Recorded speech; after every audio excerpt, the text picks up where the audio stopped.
Today, we're cutting through the chaos from AI bubbles to AI cyber attacks to mortgage rates causing a spike in sales. Let's go. Send it. All right. Did you hear that Anthropic's model initiated its first cyber attack unassisted by humans? Wow. So Well, I these heard that robots yesterday are from waking you. up. That was where I heard it. Isn't that insane? It's evil little. So one of guys. their, That is, I think, like DEFCON 5 worry.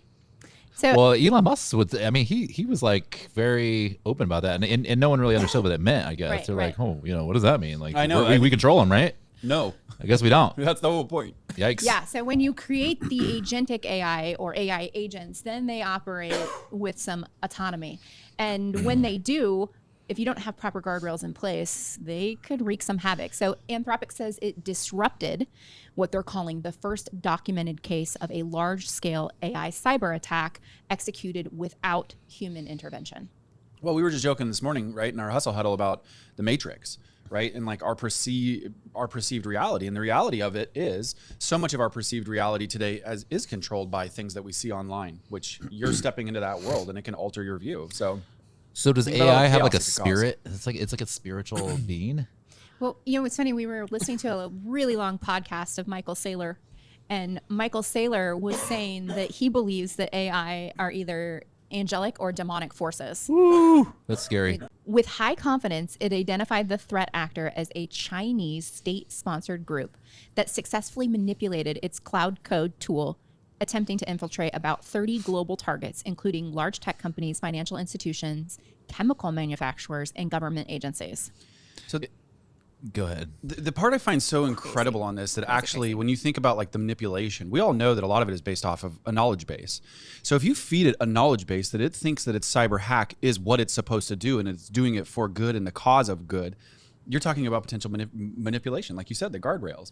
And so when you think about like how you can spawn these things, like a person with malicious intent can build, and I don't want to say train because they aren't trained anymore, but you're giving them like a knowledge base. It's really wild. Is this why Sam Altman? Remember he like kind of slipped and said he was talking about government backstops because they're really not that profitable. I mean, they're profitable, but like the amount of money they're spending and going through, or their money for AI is insane. I mean, it's just like it's way more than what they're bringing in right now. Right. But they're looking for future earnings. Like, oh, we're gonna earn like all this money. But worst case scenario, the government, we're too big to fail basically, and the government will take on some of the costs that it takes. Is this something maybe that they're trying? Maybe this is all made up, and this is just a way for the government to go, hey, we got to protect our national security. We got to protect cybersecurity. We're gonna have to invest tax dollars or print money.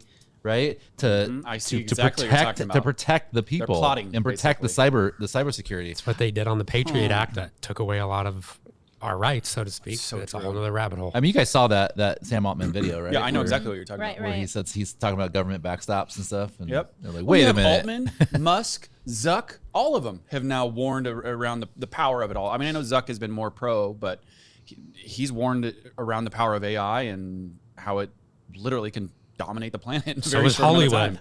time. Yeah. I was going to say, talk about foreshadowing all the way back from, since what, the 1980s and 90s. Probably the 80s for the most part, yeah. What I found to be interesting is if you look at the past, I'd say in the past 30 days, we've seen AWS servers go down, causes massive chaos in the online world. And then I was joking, going like, haha, we weren't affected. We're on Azure. And literally yes, we were. a week and a half later, Azure goes down and we were impacted. And then today, Cloudflare went down. I know. And Yeah. so Massive. So these are massive technology companies that provide the infrastructure for pretty much everything. And all of the operating systems that exist on the internet are run off of these. And is it coincidental that within the past 30 days, all of them have been down? Like, are they being attacked by agentic AI and we just aren't being told the truth?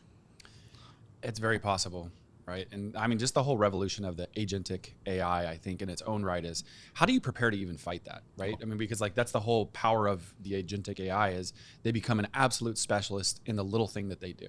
And so when you can multiply that infinitely and you're dealing with millions, potentially millions upon hundreds upon whatever, infinite scale, taking on, and trying to cause and do its agenda, it's pretty amazing when you think about it. Or is this just all a ruse to protect a bubble? We're going through this AI bubble where there's a lot of money being spent, and does this AI bubble crash or pop? And then they need more money, right? Because we got to protect our national security. Or it's about power, right? I think when you get at that point, right? Yeah, yes, yeah. it's about money, but it's also about power and money. Yeah. Well, money is power. Money is power. Yeah. Yes. Well, we do know now there's research out from Carnegie Mellon that says 57% of all content on the internet is now produced by AI. Look at how fast that happened. That was quick.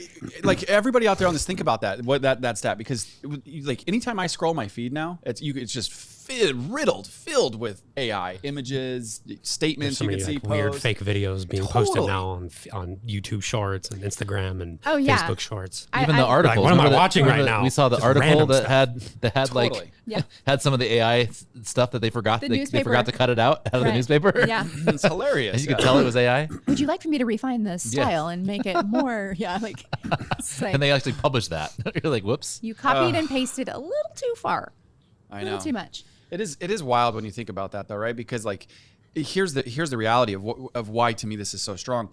If we rewind the clock just 6 months ago, it wasn't as rampant. You go a year ago, definitely wasn't as rampant. 18 months ago, it was there, but not so much there. 24 months ago, it was like, ooh, and now it's just like how fast it's gotten good and how fast it's become everywhere. What are we on the 3rd year anniversary of ChatGPT being released? Didn't it come out in November of 2022? Yep. Was that? I don't know the I'm gonna exact look. date. When? But I mean, I remember when If Kayla says the it, marvel then- of it all. then that's when it came I was gonna out. Say, yeah, you're the one with Yeah. the elephant. November Yeah. 30th, 2022. Yeah, I was You definitely. are, you elephant remember memory. everything, don't you? Well, no, I just remember using it, and I was one of the first users of it, and I just remember that feeling of showing it to people. It was just like it's like you're showing someone how to make fire back in like prehistoric Neanderthal days. Like, what is this? It's like it's amazing. It was definitely fire for me. Yeah. I think it's fire for most people when the first time they see it. Like, what? It burns. No, yeah, I was resistant. Not maybe resistant is the proper word, but I definitely was slow to adopt. I didn't really start using it until 2024. Yeah. And then once you started using it, were you Now I just was just like, like, whoa. I can't go back. What the hell was I waiting on? I know. I like, how do we get so much more done? Like, I think of just productivity. Zoodealio as a company, and I think that if we didn't have AI, we'd probably need at least a dozen more employees, team members. Yep. If we didn't have AI, like that's probably conservative estimate. If you look at what we're doing with it, as far as like our offers and our underwriting and now our development and all of the use cases, It's wild. I think about it even incredible. just with the evolving your thoughts, right? Like putting in, hey, here's what I'm thinking. Here's what's this. What do you think are ways that I could do this better? I like that, but what about this, right? Like just even like the think tank that goes back and forth with yourself that once upon a time, right? Like we're all creative. We've all come up with some really cool stuff. And so I just think about the time that it took to evolve things, and you would kind of trial and error and have a conversation and bounce off things between one another, that now you're able to like formulate a really cool creative thought in a really fast amount of time. I'm not saying that it's still, we don't still bounce things off of each other, but it's just like you can really formulate a ton faster. So Jason mentioned the AI bubble, and interesting timing. Realtor.com released an article today, and the headline is, if the AI bubble pops, here's what it means for your home's value. The bull versus the bear. And it kind of goes through the scenario and talks about all of these tech stocks that likely may be inflated due to AI. Maybe not, right? Maybe they're not, but it seems as such. And talks about what happens if these stocks, go down, and what percentage of people own stocks, and this, that, and the other. And I think the takeaway is what they're pointing to is that even though about 62% of Americans own stock, the stock ownership is highly concentrated among the highest earning households. And so what it says is nearly 9 in 10 households earning $100,000 or more own stocks, while only 28% of households earning below $50,000 do.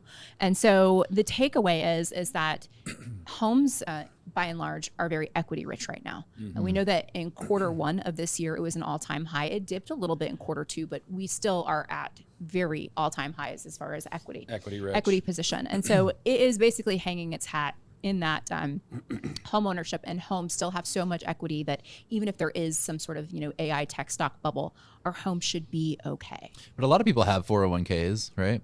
And they have a lot of these AI stocks in their 401ks. Right. And if their 401ks drop to 20, 30, 40, 50%, Will they still go out and buy things? Will they move? Will they do those things that might affect home ownership or might affect the real estate market? So I think a lot of people, the psychology is that they won't. They see their Right. 401k, their retirement, and they're like, whoa, oh my gosh. Freak So out. now they don't I feel don't want to spend any wealthy money. anymore. They don't feel wealthy. They don't have that wealth effect. But then when their 401ks are really high, then they spend, and Woo, go to the it's bigger good. house, get the boat, right? The boat. By the boat. RV, the boat, the toy hauler. Yes. We know we're in for it when everyone starts buying a toy hauler. Yes. Which has You been know the rampant for government. a while. The government just printed when that starts happening, Yes. right? Like, When you can't get one new, there's like a 2-year waiting list. Yeah, I've heard that there's a lot of influencers and financial gurus right now that say that we're navigating very unique times, and if some things don't happen correctly, we could be staring at like a 1929 type crash again. But see, it's not going to be a 1921 crash. They're going to print like no tomorrow. That's what I think. Because I mean, the 1921 crash was probably good because it wiped everything out and reset the whole system. Yep. But like, Yeah, the 29 crash versus now obviously we're not the same infinitely people. different They're now. gonna have to print like quadruple the amount they did than like COVID for us to stay afloat. which, when you really think about that, is mind blowing. Yeah. And what is that going to do to home prices? Skyrocket. Likely they're gonna go up. Yeah, the only thing when that happens, the only thing to really cling on to is going to be asset, right? Like you have to have assets, and yes, there's other. Then you can get into the debate of which asset, but your assets is the way through. I keep Hard. saying Hard assets. Generation Hard Alpha assets. is gonna be pissed. I don't know if you guys talked about this on one of your other podcasts, but I didn't realize, the newer reporting for first-time home buyers came out, and now the average age is 40. Yes. I about Yes, we did. my Died, jaw right? Yeah. dropped to the ground because I'm like, Yeah. if someone were to have asked me, I would have been like, 32, 34 still, but I'm like, 40. 40. I just Get a 50-year mortgage, you're 90 when it's paid off. Like, it freaking weirds me out. Yeah. Right, because I'm right around that age, and I couldn't imagine Just barely buying your- just even having the thought process of like, all right, it's time. Let's go start looking. It's wild to me Very how wild. much it's changed. Well, the good news is we did see an uptick in pending sales and new listings in October. Yes. So Zillow is pointing to the mortgage rate dip that has sparked this 5% increase. And they're saying that, currently inventory is a little bit more than pre-pandemic levels, but it's still relatively low, and affordability is at a 3-year high. Yeah, that's what needs to be fixed, right? We got to figure that out, and the only way that's going to happen, Mr. Powell, is to Yep. lower 50 basis points. Got Well, that? that's not going to happen. We're going to have to wait for him to get out and the administration to appoint the new person. Then I think that'll Yeah, happen. speaking of, isn't the announcement of who is going to replace the Fed chair supposed to come out in December? That's why I heard a lot of times that they were going to potentially, because I know there's no time frame for it. I thought that they're repling him in May. Right, Yeah, but they it's- were going to it's a- announce it's a who it was, while. I thought, in December. Oh, That's what I think that was what I heard.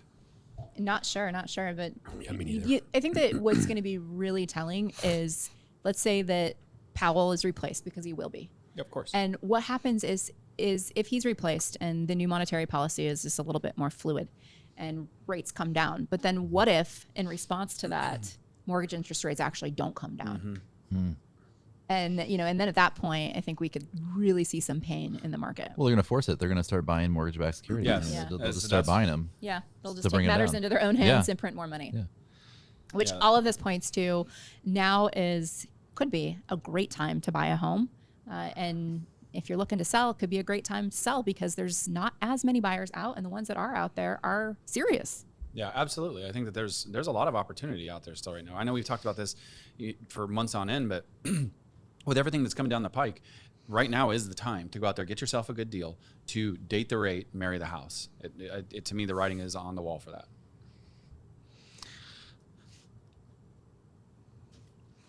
What do you think? Drop it in the comments below, and thanks for tuning in.